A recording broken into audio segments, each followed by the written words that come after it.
So I'm gonna admit, I've never really thought of myself as the smartest person in the room or even the smartest person that's doing a podcast, but when I look at some of the things that I discuss sometimes, I wonder if I'm the only one that sees sense. Because of late, it seems as though people are just talking a lot of nonsense online, or maybe I'm the one who coincidentally found very senseless tweets about guys and guy shit this past week.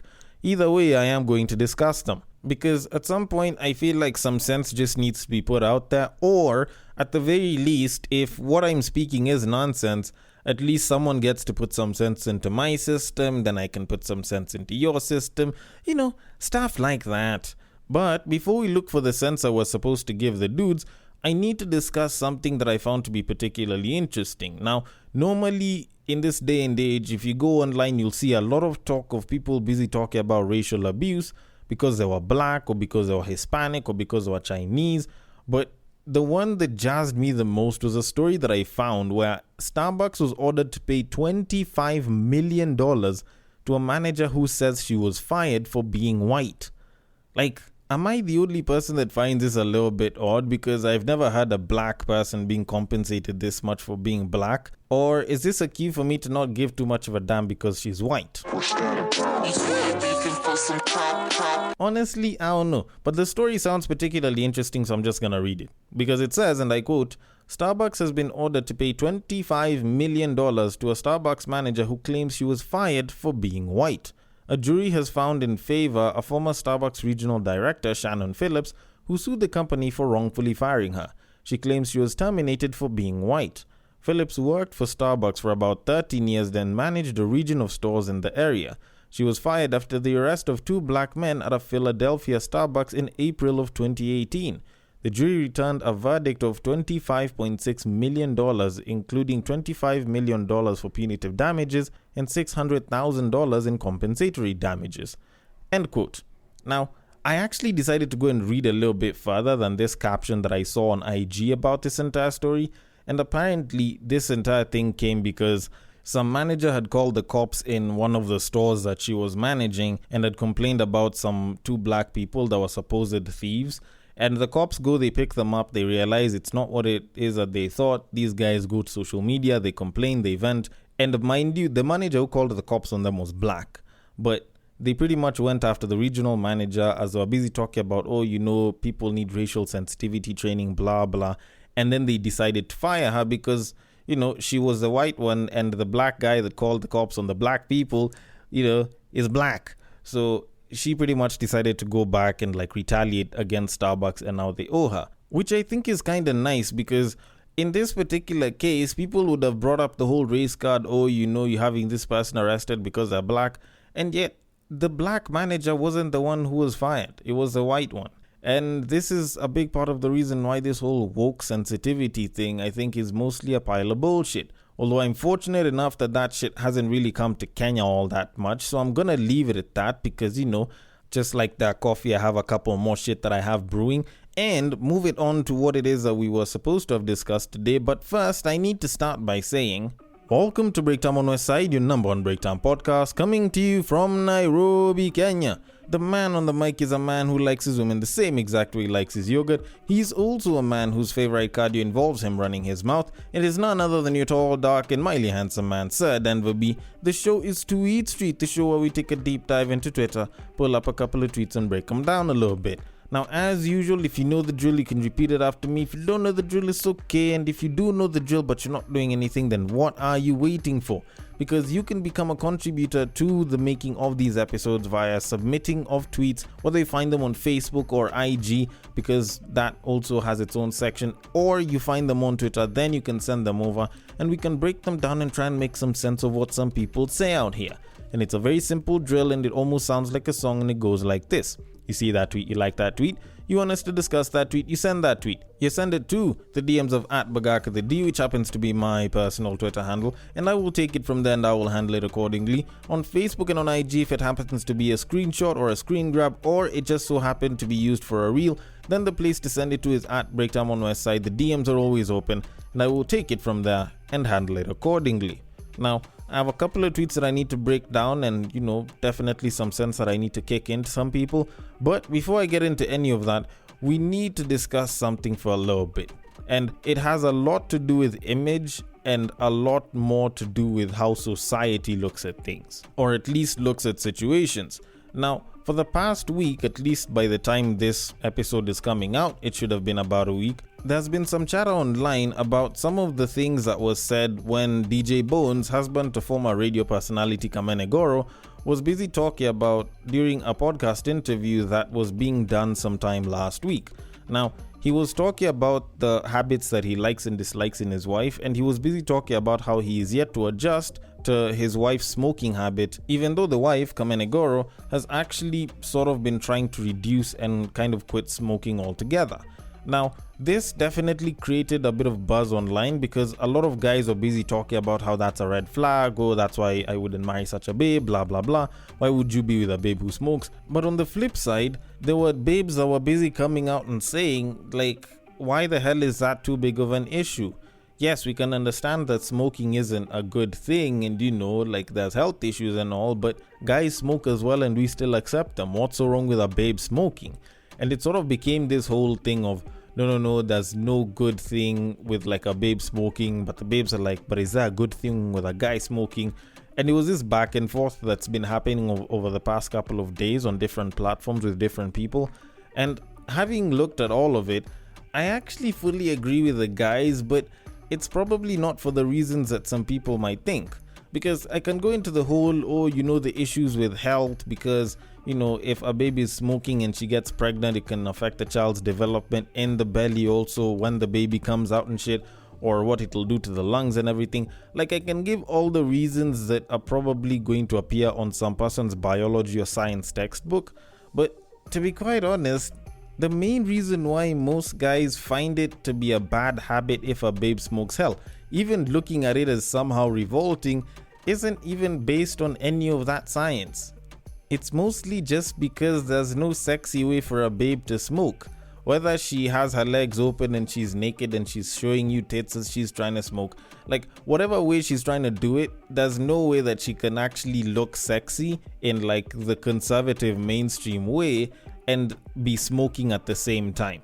Or to be more specific, there's no sexy feminine way to smoke, if I can put it like that.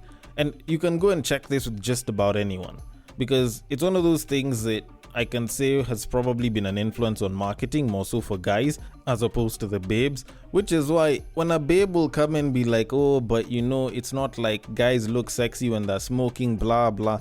And I'd probably come and be like, well, that's what you think, but trust me, the marketing has sort of played it such that there's actually a sexy way for a guy to look when he's smoking.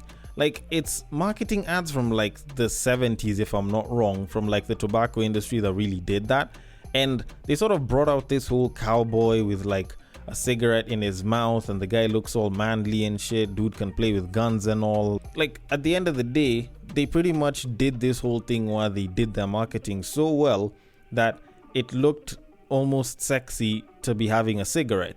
And to push things further, there's even guys now that will pretty much see themselves in a sexy manner and they wouldn't necessarily imagine a cigarette, but they'll imagine a cigar, which is pretty much just, the next stage of having a cigarette and having a shit ton of money.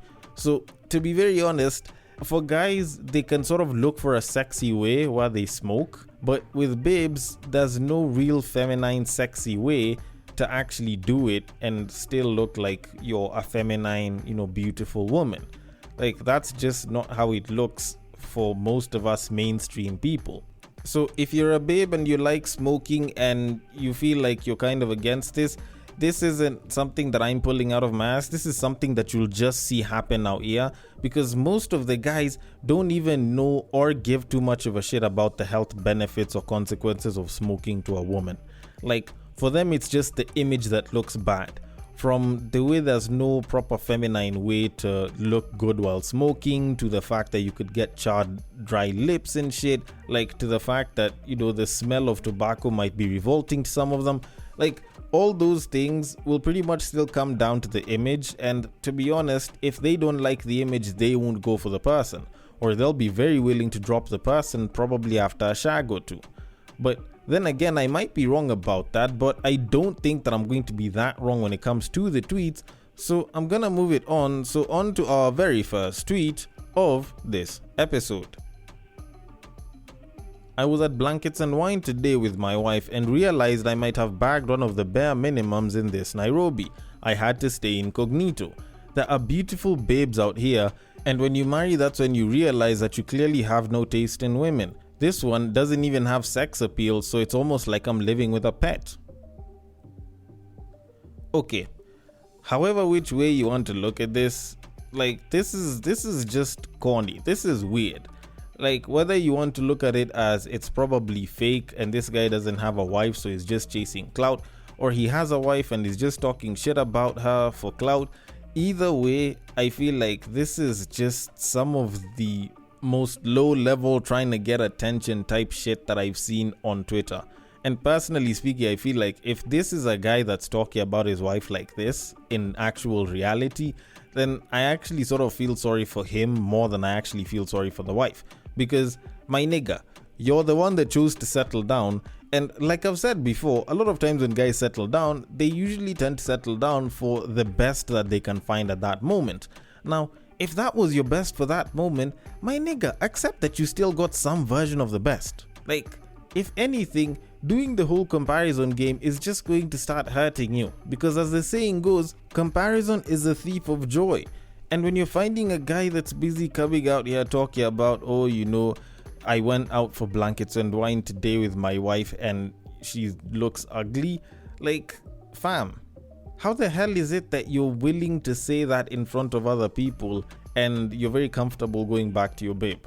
Like, I feel like by the time a dude is saying this openly, not to his close boys or anything, but just openly out in the public, I feel like there's probably way more disrespect that you do in your house as opposed to outside.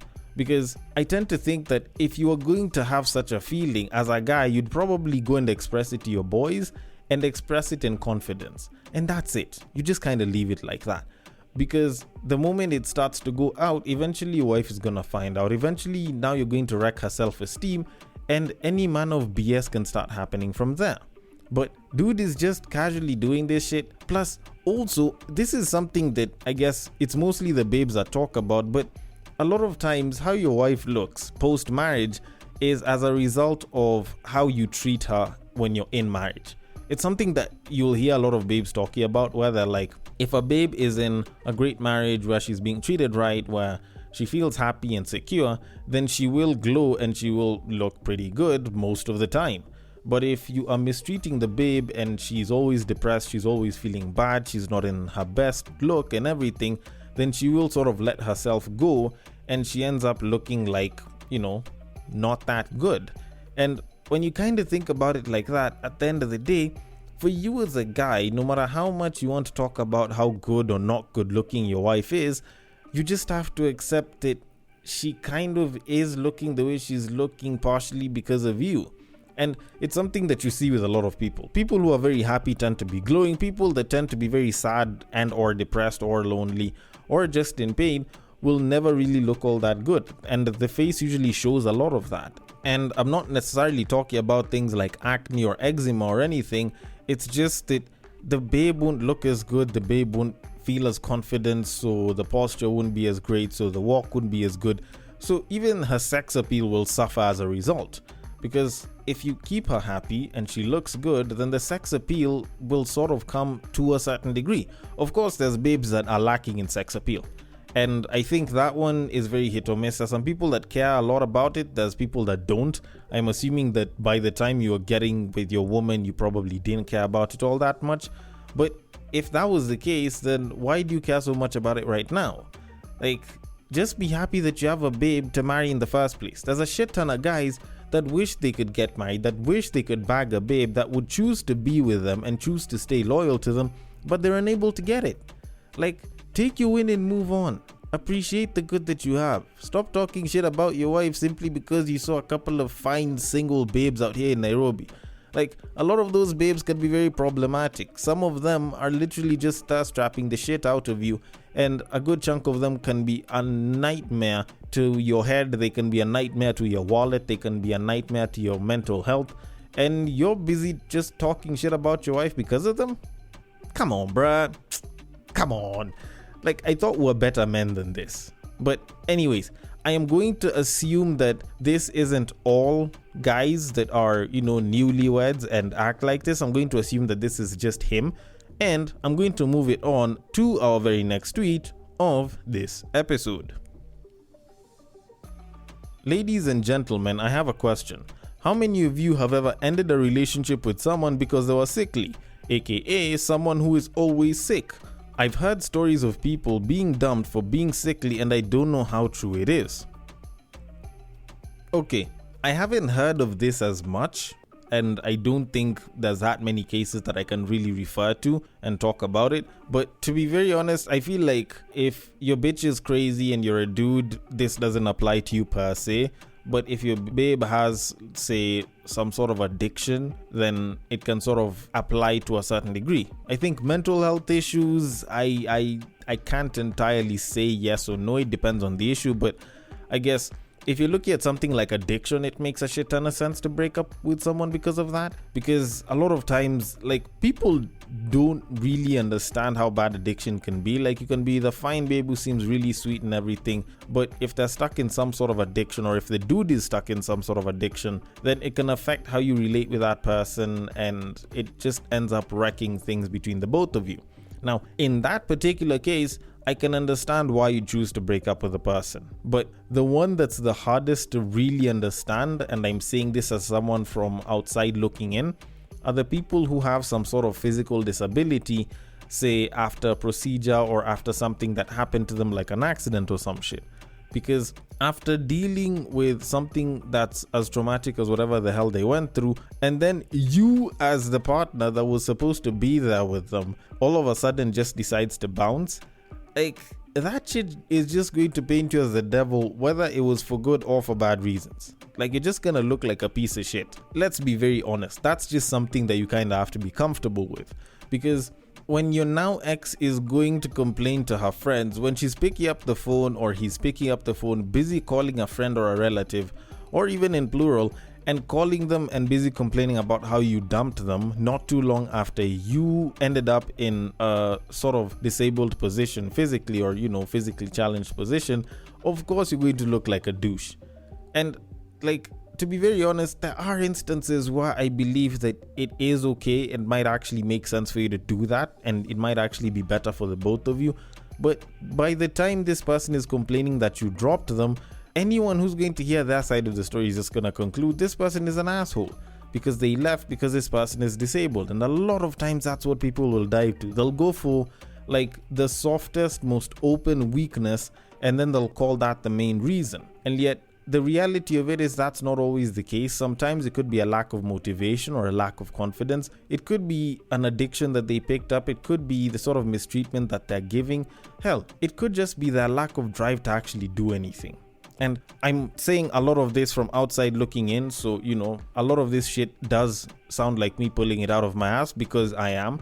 But at the end of the day, I can understand that sometimes people, no matter how tough the situation is and no matter how much you want to help them, are clearly a problem to themselves and are a problem to you. And you need to get yourself out of there, because you are responsible for you above anyone else, and they come second. So no matter how much selflessness you have, you probably need to attend to you first before you can attend to them. And I can understand that to a degree. Although, then again, considering that I am pulling a lot of this out of my ass, I might as well just leave it at that and move it on to our very final tweet, which I believe I am not going to pull anything out of my ass for. So, on to our very last tweet of this episode. Masturbation makes your dick soft, your erections lost, a very weak shaft, and your masculine attraction, whatever the hell that is. Do not masturbate. Okay, before I say anything to address the bullshit that's been said here, I want to start by giving a pretty nice disclaimer. Now, if you've never masturbated in your life, or you stopped masturbating completely, considering the very addictive nature of masturbation, I will advise against going back into it or going into it, whether you are doing it for practice, whether you're doing it because people say it's fun, or whether you're doing it just because you're horny. I would much rather you refrain from it rather than you get into it, because it can be heavily addictive, and without proper controls and properly pacing yourself, you can actually end up screwing yourself up. That is a disclaimer that I want to give you, because I know that there's a bunch of people that are about to argue about how bad masturbation is, but to be very honest, I don't think any of the shit that this guy is saying, at least in the long term, actually is entirely true. Because does masturbation make your dick soft? Yes, it does, but after you've cummed. Does it kill your erection? Yes, but after you've cummed. Does it give you a very weak dick? Well, not exactly. It doesn't really affect your performance that way. Does it kill your masculine attraction? Well, your dick isn't on your face, and it's not like it like pops up like a unicorn's horn when you're horny and shit, so I doubt it. But one reality that we need to accept as people, more so as guys, hell, even as women, is that masturbation can be very addictive, and it can actually affect our lives in a particularly bad way. And some of the things that this guy is busy saying could be true to a certain degree, but for the most part, they're actually not bad, provided that if you are doing it, you are pacing yourself well and you have some level of control over your own body. Because a lot of people who get into masturbation don't know how to control themselves, and they pretty much just get all up addicted and they're doing it all the time. And that's where the shit comes in. Because if you've properly controlled and paced yourself pretty well, the biggest downside that masturbation actually has is it can make you very unproductive. Like your drive to get up and work and shit, it really gets to slump off. And it's something that a lot of people who masturbate will sort of notice, and even those ones that don't masturbate but talk about masturbation, that are professionals, will probably tell you more or less the same exact thing. So for the most part, the biggest issue is probably being unproductive. But if you can actually pace yourself, if you're not addicted to it, if you can control how you do it and how much you do it, then there's definite benefits to it. It's a stress reliever, and also you'll find that it can help enhance sleep, which is why a lot of people talk about doing it before bed. And for the guys, it helps you go on for a lot longer when it comes to sex if you're the type that goes in for the first round and you nut pretty quickly. Plus, the post-nut clarity that it can give you can also help you not make any bad decisions. Like, is it really worth it to send this babe the cash so that she can come to my place? I don't know. Let me go beat my meat. You beat it the first time, then, you think about it again. Do you want to do it again? If you're really considering doing it, you beat your meat the second time, and then you'll be like, you know what? It's not even worth it. Shit like that happens. Like, that makes a shit ton of sense. And for instances like that, masturbation does carry its benefits. But when you look at the downsides of masturbation for people who sort of consume it or, practice it in a controlled manner, then you realize that most of the stuff that this guy is saying is absolute bull. But for people who are addicted to it, for people that are stuck in the cycle of continuously doing it and trying to get on NoFap and not getting there, then I guess it can actually cause some proper detriments, like, you have a lot lower libido, or at least you're not interested in actually having sex, you're more interested in masturbating. There's, the combination of if you're doing it with porn and you have a porn addiction, then, the kind of porn that you view becomes wilder and it becomes harder to turn you on, so you go for wilder shit more so. Then there's stuff like, you absolutely just stop being a good worker. So if you're addicted to it, you end up only ever thinking about sex and masturbation, which can affect you quite a bit. But that usually only comes in if you're addicted to it, which is why I said if you haven't done it, or if you stopped completely and went cold turkey, then it's perfectly okay for you to say no, you don't need to get back into it because there's addictive properties and it's not entirely worth it. But if you are doing it, if you have done it and you can do it in a controlled manner, then there's definite benefits to it. But then again, as usual, this will always come down to you, the individual. So I want your thoughts on it. The DMs are open on Twitter. It is at Bagaka the D. On Facebook and on IG, it is at Breaktime on Westside. Thank you so much for listening all the way till the end, and I will catch you guys on the next break.